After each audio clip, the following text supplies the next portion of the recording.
Assalamualaikum warahmatullahi wabarakatuh. Perkenalkan, nama saya Muhammad Kurniasani dengan nomor induk mahasiswa 2001411100046. Di video kali ini kita akan membahas materi dari modul 4 Q dan DEC.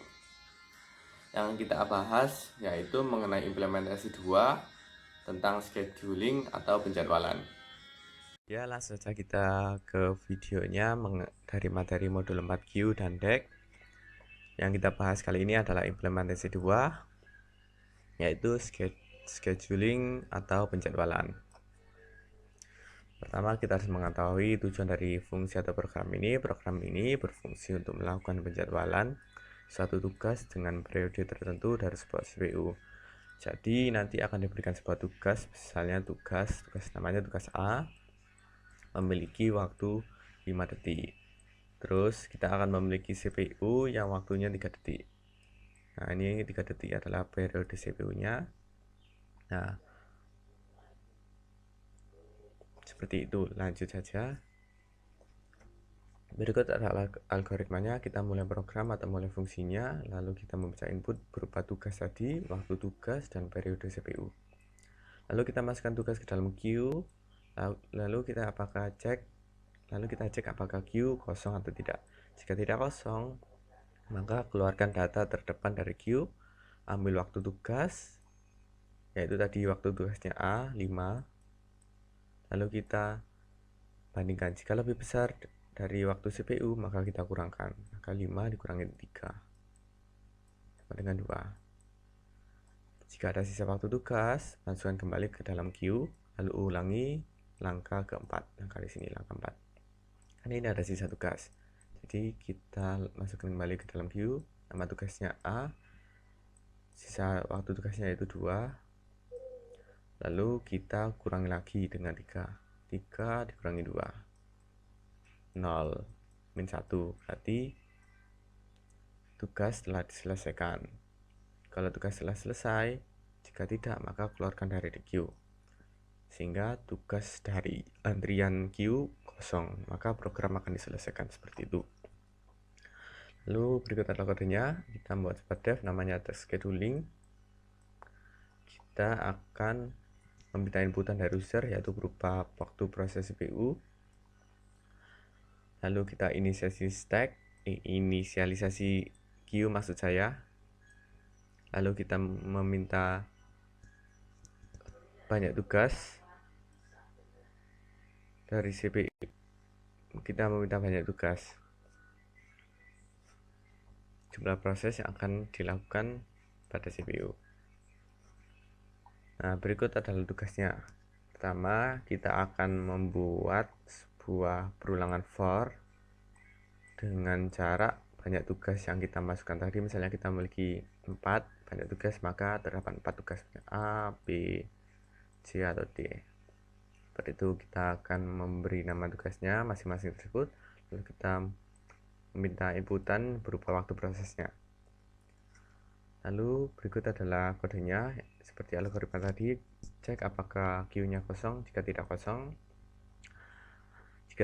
kita ambil data terdepan menggunakan operasi DEC dari DEC tadi kita, lalu kita bandingkan. Jika lebih besar dari waktu prosesor, maka kita kurangkan. Jika ada sisa waktu, maka kita masukkan lagi ke dalam queue di sini, NQ. Tetapi jika tidak kosong, maka cetak telah diproses tugasnya, dan kita tidak masukkan lagi data tersebut ke dalam queue atau kita keluarkan.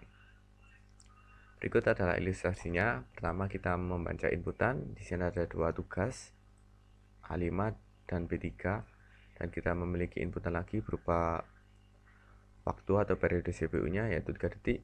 Lalu kita baca menggunakan perulangan for. Pertama, kita baca data pertama yaitu A5. Lalu kita masukkan NQ ke dalam queue.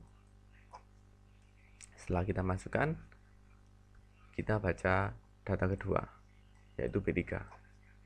Lalu kita NQ ke dalam queue untuk memasukkan datanya ke dalam queue.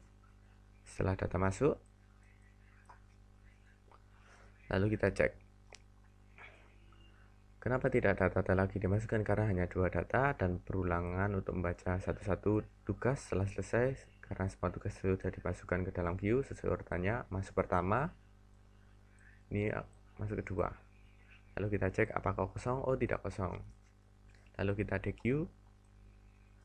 Karena A5 adalah data pertama yang masuk, maka A5 adalah data yang pertama keluar. Seperti itu. Kita mendapatkan A5.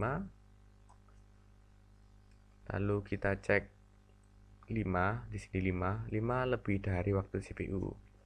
Maka kita akan kurangkan 5 dengan 3, waktu CPU 3 detik seperti algoritma tadi. Di sini ada sisa tugas A dengan sisa waktunya 2 detik.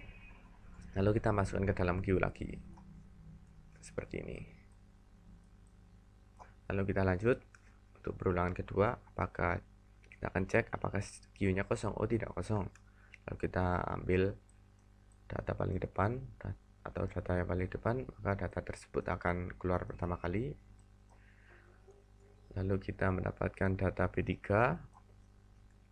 Lalu 3 ini adalah waktu dari tugas, waktu lebih besar atau sama dengan dari CPU. Lalu kita kurangkan 3 dengan 3, waktu tugas dengan waktu CPU 0.